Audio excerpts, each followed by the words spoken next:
പച്ചരി വെച്ചിട്ട് നല്ലൊരു കിടിലനായിട്ടാട്ടോ നമ്മളിന്ന് റെഡിയാക്കുന്നത്. ആവിയിലാട്ടോ നമ്മളിത് ഉണ്ടാക്കിയെടുക്കുന്നത്. അപ്പോൾ കുട്ടികൾക്കൊക്കെ ടിഫിൻ ബോക്സൊക്കെ കൊടുത്തയക്കാൻ പറ്റിയൊരു കിടിലനായിട്ടാണ്. ഒരു സ്പൂൺ ഓയിൽ മാത്രമേ നമുക്കിതിലോട്ട് ആവശ്യം വരുന്നുള്ളൂ. വളരെ സിമ്പിളായിട്ട് തന്നെ നമുക്കിത് ഉണ്ടാക്കിയെടുക്കാം കേട്ടോ. അപ്പോൾ നമുക്കിത് എങ്ങനെ തയ്യാറാക്കി എടുക്കാമെന്ന് നോക്കാം. ഇത് ഉണ്ടാക്കിയെടുക്കാനായിട്ട് ഒരു കപ്പ് പച്ചരി ഞാൻ വെള്ളത്തിലിട്ടിട്ട് വെച്ചിട്ടുണ്ട്. അപ്പോൾ ഒരു 7 മണിക്കൂറോളം ഞാൻ വെള്ളത്തിലിട്ട് നന്നായിട്ട് തന്നെ കുതിർത്തി എടുത്തിട്ടുണ്ട് കേട്ടോ. അപ്പോൾ അരി ഞാൻ നന്നായിട്ട് തന്നെ കഴുകി എടുത്തിട്ടുണ്ട്. വെള്ളമൊക്കെ നന്നായിട്ട് തന്നെ വാർത്തെടുത്തിട്ടുണ്ട് കേട്ടോ. ഇനി ഇത് നമുക്കൊരു മിക്സിയുടെ ജാറിലേക്ക് ഇട്ട് കൊടുക്കാം.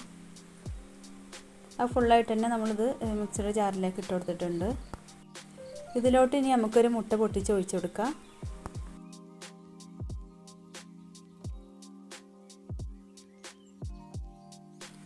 ഇനി നമുക്കിതിലോട്ട് പച്ചരി എടുത്ത കപ്പിന് തന്നെ അതേ കപ്പിനൊരു 1/2 കപ്പ് ചോറും കൂടെ എടുക്കുക. അപ്പോൾ നമ്മൾ പച്ചരി 1 കപ്പ് വെള്ളത്തിലിട്ട് വെച്ചിരുന്നു കേട്ടോ. അപ്പോൾ 1/2 കപ്പ് ചോറ് എടുത്തിട്ടുണ്ട്. ഇനി നമുക്ക് 1 ടേബിൾ സ്പൂണ് പഞ്ചസാര ഇട്ട് കൊടുക്കാം. ഇനി നമുക്കിതിലോട്ട് ആവശ്യത്തിനുള്ള ഉപ്പും കൂടെ ചേർത്ത് കൊടുക്കാം. ആവശ്യത്തിനുള്ള വെള്ളം കൂടെ ഇതിലോട്ട് ഒഴിച്ചു കൊടുക്കുക. ഇതിലോട്ട് ഞാനൊരു 1/4 കപ്പ് വെള്ളം ഒഴിച്ച് കൊടുക്കുന്നുള്ളൂ. അപ്പോൾ മുട്ടേൻ്റെ നനവും ഉണ്ടാവും, പിന്നെ ചോറ് എടുത്തതുകൊണ്ട് തന്നെ അതിൻ്റെ നനവെല്ലാം കൂടെ ഉണ്ടാവും കേട്ടോ. അപ്പോൾ അതിനനുസരിച്ചുള്ള വെള്ളം ഒഴിച്ചു കൊടുക്കുക. ദോശമാവിൻ്റെ ഒക്കെ ഒരു ലൂസിലായിട്ട് നമുക്ക് കിട്ടേണ്ടത്. അപ്പോൾ അതിനനുസരിച്ചുള്ള വെള്ളം ഒഴിച്ചു കൊടുക്കുക. 1/4 കപ്പ് വെള്ളം ഒഴിച്ചു കൊടുത്തിട്ട് വേണമെന്നുണ്ടെങ്കിൽ പിന്നെ ഒഴിച്ചു കൊടുത്താൽ മതി. അപ്പോൾ ഒട്ടും തരിയില്ലാത്തതിന് നന്നായിട്ട് തന്നെ അരച്ചെടുത്തിട്ടുണ്ട്. അപ്പോൾ കണ്ടില്ലേ, ഈ ഒരു ലൂസിലായിട്ട് നമുക്ക് വേണ്ടത്. ഇനി നമുക്കിത് മറ്റൊരു പാത്രത്തിലോട്ട് ഒഴിച്ചു കൊടുക്കാം.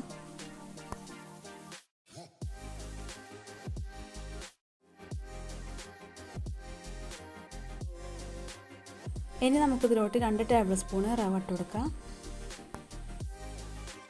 അപ്പോൾ റവ എന്തായാലും നിങ്ങൾ ചേർത്ത് കൊടുക്കണം കേട്ടോ. അപ്പോൾ റവയും കൂടെ ചേർത്ത് കൊടുക്കുമ്പോൾ നമ്മൾ ഉണ്ടാക്കിയെടുക്കുന്ന സ്നാക്സ് നല്ലൊരു സോഫ്റ്റ്നെസ് കിട്ടും.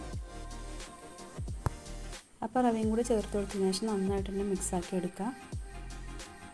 എന്നിട്ട് നമുക്കിതൊരു 10 മിനിറ്റ് റെസ്റ്റ് ചെയ്യാനായിട്ട് മാറ്റി വെക്കണം. നമ്മൾ ഇതിലോട്ട് ചേർത്ത് കൊടുത്ത റവ നന്നായിട്ട് തന്നെ സോഫ്റ്റായിട്ട് കിട്ടണം. അപ്പോൾ അതിന് വേണ്ടിയിട്ടാണ്. അപ്പോൾ റവയും കൂടി ചേർത്ത് കൊടുത്തപ്പോൾ നമ്മളുടെ മാവ് കുറച്ചും കൂടെ ടൈറ്റ് ആയിട്ടുണ്ട് കേട്ടോ. അപ്പോൾ അത് നന്നായിട്ട് മിക്സാക്കി എടുത്തിട്ടുണ്ട്. ഇനി നമുക്കത് 10 മിനിറ്റ് റെസ്റ്റ് ചെയ്യാനായിട്ട് മാറ്റി വെക്കാം.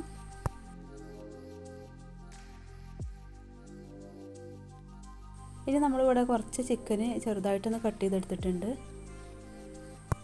ഇതിലോട്ട് നമുക്ക് കുറച്ച് മഞ്ഞൾപ്പൊടിയും മുളക് പൊടിയും പിന്നെ കുറച്ച് കുരുമുളക് പൊടിയും കൂടെ ചേർത്ത് കൊടുത്തിട്ടുണ്ട്. കുറച്ച് ഗരം മസാലയും കൂടെ ചേർത്ത് കൊടുക്കുന്നുണ്ട് കേട്ടോ.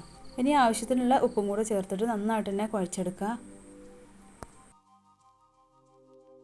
അപ്പോൾ നന്നായിട്ട് കുഴച്ചെടുത്തിട്ടുണ്ട്. ഇനി നമുക്ക് റെസ്റ്റ് ചെയ്യാനൊന്നും വെക്കുന്നില്ല, നമ്മൾ നേരെ ഇത് ഫ്രൈ ചെയ്തെടുക്കുകയാണ്.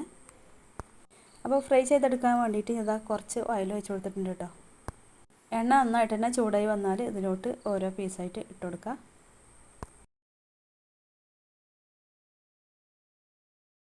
അപ്പോൾ ഫുള്ളായിട്ട് തന്നെ ഞാൻ ഇതിലോട്ട് ഇട്ട് കൊടുത്തിട്ടുണ്ട്. നന്നായിട്ട് തന്നെ ഒരു ഭാഗം ഫ്രൈ ആയി വന്നതിന് ശേഷം നമുക്കിതൊന്ന് മറിച്ചിട്ട് കൊടുക്കാം. അപ്പോൾ ഇത് നമുക്ക് തിരിച്ച് മറിച്ചിട്ടിട്ട് നന്നായിട്ടൊന്ന് ഫ്രൈ ആക്കി എടുക്കാം കേട്ടോ.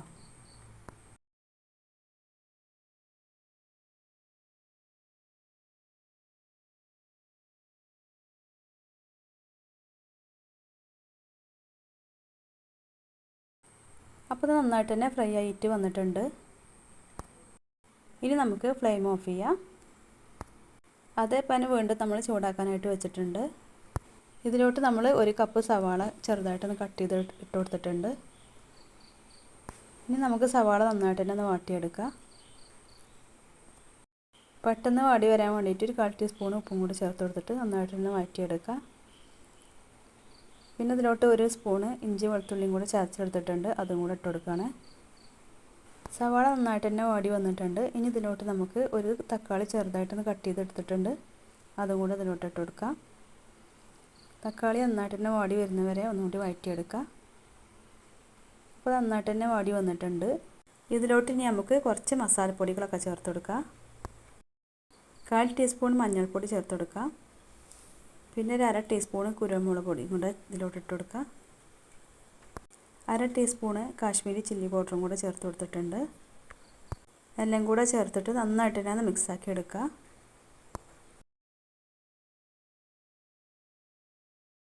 പിന്നെ നമ്മൾ ചിക്കൻ ഫ്രൈ ചെയ്തെടുത്തപ്പോൾ അതിലേക്കുള്ള മസാല ചേർത്ത് കൊടുത്തതുകൊണ്ട് തന്നെ അതിനനുസരിച്ചുള്ള ഇട്ട് കൊടുത്താൽ മതി. മസാല ഒന്ന് സോഫ്റ്റ് ആവാൻ വേണ്ടിയിട്ട് ഒരു 1.5 ടേബിൾ സ്പൂൺ വെള്ളം കൂടെ അതിലോട്ട് ഒഴിച്ച് കൊടുത്തിട്ടുണ്ട്. ഇത് നന്നായിട്ട് തന്നെ ഒന്ന് വഴറ്റിയെടുത്തതിന് ശേഷം നമുക്കിതിലോട്ട് നമ്മൾ ഫ്രൈ ചെയ്തെടുത്ത ചിക്കൻ ഉണ്ടല്ലോ അത് ഇതിലോട്ട് ഇട്ട് കൊടുക്കുക. എന്നിട്ട് നന്നായിട്ട് തന്നെ ഒന്ന് യോജിപ്പിച്ചെടുക്കുക.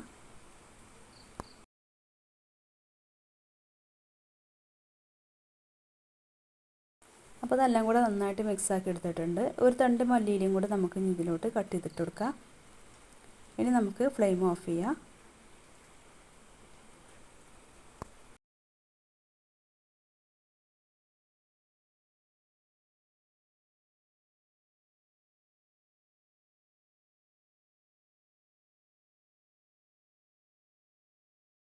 നമ്മൾ ഉണ്ടാക്കിയെടുത്ത ബാറ്ററൊക്കെ ഇവിടെ സെറ്റായിട്ട് വന്നിട്ടുണ്ട്.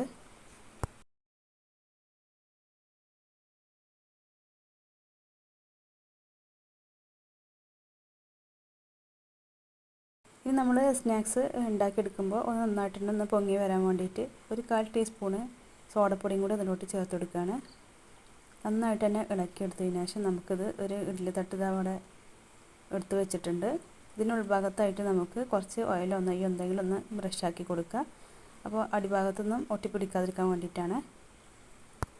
ഇനി തട്ടിൽ ഓരോ കുഴിയിലോട്ട് നമുക്ക് കുറച്ച് മാവ് ഒഴിച്ച് കൊടുക്കുക. ഒരു അര ഭാഗം ഇതിലോട്ട് ഒഴിച്ച് കൊടുക്കുന്നുള്ളൂ.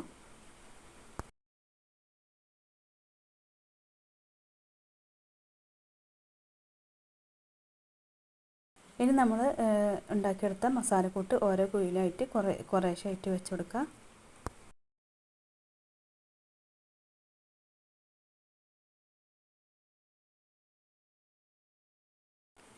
ഇനി ഇതിൻ്റെ മുകളിലോട്ട് നമുക്ക് കുറച്ചും കൂടെ മാവ് ഒഴിച്ച് കൊടുത്തിട്ട് ഫില്ല് ചെയ്തെടുക്കാം. അപ്പോൾ ഇഡ്ഡലി തട്ടിൽ നമ്മൾ വെള്ളം ഒഴിച്ച് കൊടുത്തിട്ട് നന്നായിട്ട് തന്നെ ആവി വന്നിട്ടുണ്ട് കേട്ടോ. നന്നായിട്ട് തിളച്ചിട്ടുണ്ട്. ഇനി നമുക്ക് ഇതിലോട്ട് വെച്ച് കൊടുക്കാം. എന്നിട്ട് വെച്ച് കൊടുത്തിട്ട് ഇത് മൂടി വെച്ചിട്ട് ഫുൾ ഫ്ലെയിമിൽ തന്നെയാണ് നമുക്കിത് ഒരു 7 മിനിറ്റോളം സമയം ഒന്ന് കുക്കാക്കി എടുക്കുക. അപ്പോൾ അത് 7 മിനിറ്റ് ആയിട്ടുണ്ട് കേട്ടോ. നമുക്ക് തുറന്ന് നോക്കാം. അപ്പോൾ ഇത് നമ്മൾ തുറന്ന് നോക്കിയതിന് ശേഷം ഒന്ന് കൈ കൊണ്ടൊന്ന് പ്രസ്സാക്കി കൊടുക്കുമ്പോൾ ഒട്ടിപ്പിടിക്കില്ല വെച്ചെങ്കിൽ ഇത് കുക്കായി വന്നിട്ടുണ്ടാവും. ഇനി ഇത് നന്നായിട്ട് ചൂടാറി വന്നതിന് ശേഷം നമുക്ക് ഇതിൻ്റെ ഉൾഭാഗത്ത് നിന്ന് എടുക്കാം. അപ്പോൾ അത് നല്ല അടിപൊളിയായിട്ട് തന്നെ കിട്ടിയിട്ടുണ്ട്. അപ്പോൾ എല്ലാവരും ഒന്ന് ട്രൈ ചെയ്ത് നോക്കട്ടോ. ബ്രേക്ക്ഫാസ്റ്റിനായാലും ഈവനിങ്ങിൽ കുട്ടികളൊക്കെ സ്കൂളിൽ വരുന്ന സമയത്തൊക്കെ ഉണ്ടാക്കിയെടുക്കാനൊക്കെ അടിപൊളിയാണ്. റവയും കൂടെ ചേർത്ത് കൊടുത്തതുകൊണ്ട് തന്നെ നല്ല സോഫ്റ്റാണ് കേട്ടോ. നല്ല അടിപൊളി ടേസ്റ്റുമാണ്. നല്ല ചിക്കൻ്റെ മസാലയൊക്കെ ചേർത്ത് കൊടുത്തതുകൊണ്ട് തന്നെ. അപ്പോൾ എല്ലാവരും ട്രൈ ചെയ്ത് നോക്കിയിട്ട് ഫീഡ്ബാക്ക് അറിയിക്കുക.